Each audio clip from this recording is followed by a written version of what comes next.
Okay, good evening, folks. Dr. Freeman with the Times from Dr. News from in and around the universe that may or may not make you go, what the hell are they thinking? And this is what I'm talking about in a moment.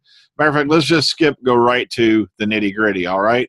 Because this is unfreaking believable. According to Sidereel, and they've called previous series premiere times before, where they have Doctor Who's premiering on Sunday, the 23rd of September, and the rejected time they believe is around 8 p.m. I said, well, here's the thing. A lot of people are like, why are you having a cow over this? If this comes to be, this is telling me basically we're going to say screw the rest of the world as long as we get the ratings back up at home.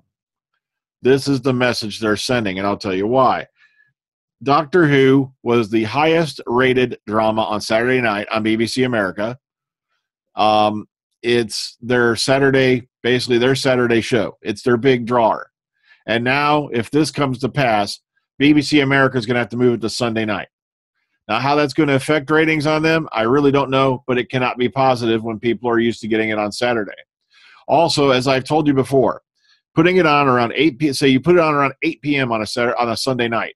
That means now, at about 9 hours from UK time, if I remember right, I'm just guesstimating, that means that it's not going to air till like 5 a.m. on Monday morning in in Australia. And that's just a mean time. That doesn't include New Zealand, which is another 3 hours ahead of that somewhere. So right here, they've boned over Australia. They've boned over BBC America. So if this is true, they've basically sold out the rest of the world, which has backed up and supported this show for how long? They're probably in some desperate effort to get ratings back up at home, if it is true. But the problem is Sidereels has been accurate before. So we're going to have to sit back and wait. But if that's true, we're looking at Sunday, September 23rd. And like I said, it's not going to affect me any at all because I'll watch it streaming on BBC One, which at this time will be 3 in the afternoon here. It's not going to affect me. What's making me a little bit upset is that means I can basically kiss all the Australian members of my, podcast goodbye. Because that means by the time we get around doing the podcast, it's going to be going on early Monday morning there. And, those folks got jobs. They got lives. And it's like, now they're probably not going to be available to do the cast. Because we were barely, we had just gotten a good time, so AJ and the gang could sit in on Saturday night. Because, he's in Australia and it's like 14 hours ahead of me. That's why I'm upset about it. There. Now you know why. That's one of the main reasons. Plus the fact they're going to be pissing away their international ratings to try to get ratings back up home. At least that's the vibe I get. Now, on another bit of side news. Okay, as you all know, we've had, Series 12 of Doctor Who, Tom Baker series. And we've got Series 19 coming out. Word is Series 18, which is going to be Tom Baker's last series.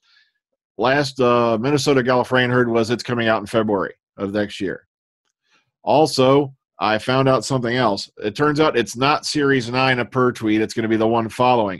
It's going to be Series 10, which Joe Grant's last season, if I remember correctly.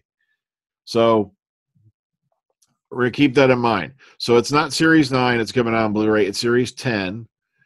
Series 18, which is Tom Baker's last series, the word is that's not coming out until February.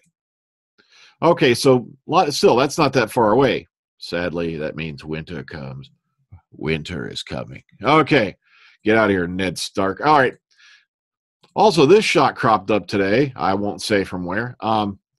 This is a prop maker working on one of 3 sonic screwdrivers props. And of course, don't worry, these are just backups. They always keep multiple ones around, in case of accidents and whatnot. And she's detailing in here, as you see.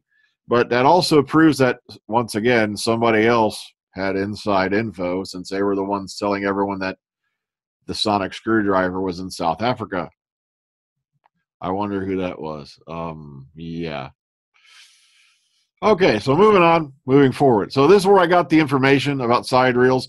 It was posted as a screen capture over here on Doctor Who Production News and blog spot. I will post the link to this one up, so if you want to go grab the image for yourself, you can. Hang on a second. Somebody just got, shut up, phone, shut up.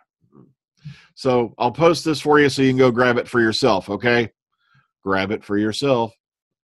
I ain't going to talk about that. All right. Over here on Radio Times, the TV 100 of 2018, the full list. Olivia Colman tops the list of the hottest stars in British television, but who else makes this year's rundown? So Olivia Colman, of course, number one. Number two, the Chibs. Look, I love this. We want you to...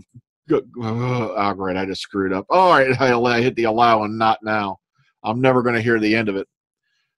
But if you scroll, Jodie Whittaker is number 15 in this list. So, and here's an interesting quote that's been going around today, by the way. And it's a testament to the energy and focus that Jodie has brought to Doctor Who. We haven't seen it yet. That it's hard to distinguish where one ends and the other begins. I love how they're making this when no one's seen it yet. She said from the start she could only do it her way, and so it has become. Gone is the daffiness and idiosyncrasy of her predecessors in favor of Doctor with energy, spark, and relatability. This quote has been really hammering its way down the halls of the Whovian, fandom today. Like, oh man, not a bull in a china shop. We're talking an M1A1 Abrams tank running around in a ceramic factory, shooting off rounds. It's trying to say, like, I saw a tweet earlier today, well, the last 53 years of Doctor Who have been a bit shit, so we've decided to make it better. It doesn't sound right. It's like saying, like, the Doctor's never been relatable? Really? Cardboard cutouts. If you run over here to Star Stills, no, it ain't Star Trek, it's Star Stills. I just typed in Jodie Whittaker, boom, boom, boom, and here you go. These are the life-size cardboard cutouts. Kind of like Tom is back there, but his head's been cut off by the treadmill. Sorry, Tom. Oh, yeah. But look at these prices. I got Tom back there for $30 from Who North America. I think the most ever paid for one is it's nowhere near this. Maybe $30-$40. It's like, come on, really? $44, and that don't include shipping? I don't know. So if you're interested in any of these, there's Jodie, Mandip, Bubba Toss and Cole, and of course, boom, boom, boom, there's the Bradders. So you can stand him up and pretend you're doing Bradders bangers with him. Okay, all right, moving on. This is from rubbertoeprops. Girly Letters brought this one up, and it looks like their rendition of the 13th Doctor Sonic Screwdriver. Check out the display stand they have for this bugger right here. So that's what he was talking about. And all that. So, boom. All right, here we go. Katy Manning and John Leeson's going to be at a charity event in Coventry. This will be this Thursday, which is tomorrow. So, the People's Dispensary for Sick Animals, PDSA, is holding a Doctor Who-themed open day later this week at the Coventry PDSA Pet Hospital. Say that a few times fast. All right. The open day will give local families, animal lovers, and budding vets the chance to go behind the scenes of the busy pet hospital to see where life-saving pet operations are carried out. So, interesting stuff right there. Katy Manning and John Leeson attending that event. I almost said John Levine because she put out that photo earlier, yesterday. That's funny. And, of course, if you want more info on the Series 19 Blu-ray, we were going over it, here's a nice article on it. But also this includes the Jovanka Airlines video that takes you as a guide to the season 19 Blu-ray box set. If you have not watched this and you're a classic fan, please do so. It is got a few chuckles in it. Lastly for today, if you missed it yesterday, this is a nice rundown of the new Series 11 writers and directors.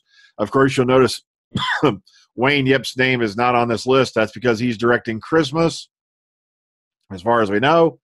So that's why he wouldn't be included amongst the Series 11 thing, because they've always considered Christmas to be its own entity. Well, I got to get going, folks, so take care.